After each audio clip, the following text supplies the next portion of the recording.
Hello everyone and welcome back to another episode of Bout with Drose. In today's episode, we'll be covering a few storylines shaking up the real football league, from a mass player protest that led to bans, plus updates on ExtraTime Plus and the long-awaited RFX system.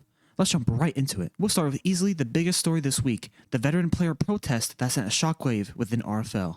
Earlier this week, a large wave of experienced and well-known players made the decision to revolt against the current RFL Discord rules. Instead of voicing concerns through traditional channels, many opted for a much more drastic route, intentionally getting themselves banned as a form of protest. This wasn't just a small group either. We're talking about a significant portion of longtime community members, including notable names like Ronaldo, choosing to distance themselves from the league entirely. Now, at the time, it looked like a major turning point. Teams were losing a lot of players overnight, and for a moment, it generally looked like the start of a complete divide between veteran players and league administration. But just a day later, it took a very big turn. A large number of those same players who participated in the protest have since rejoined the league, and many of them spoke out. They said they regret their decisions and admitted that they got caught up in the moment.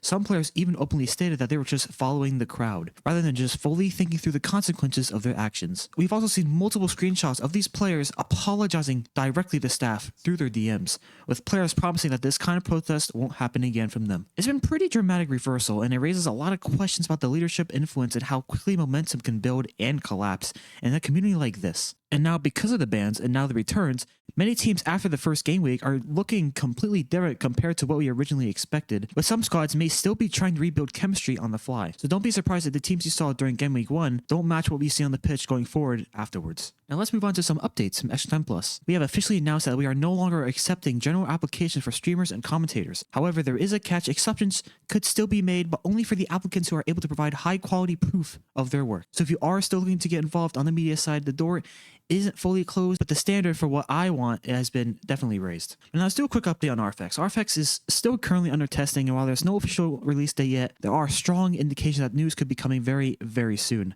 Whether that means a full release or a beta rollout, maybe just some more concrete details, that we're clearly getting closer to it though. It's something that the community has been waiting on for a while now, so keep an eye on announcements because updates could drop at any moment. And that just wraps about things up for this week's episode of Bout with Drose.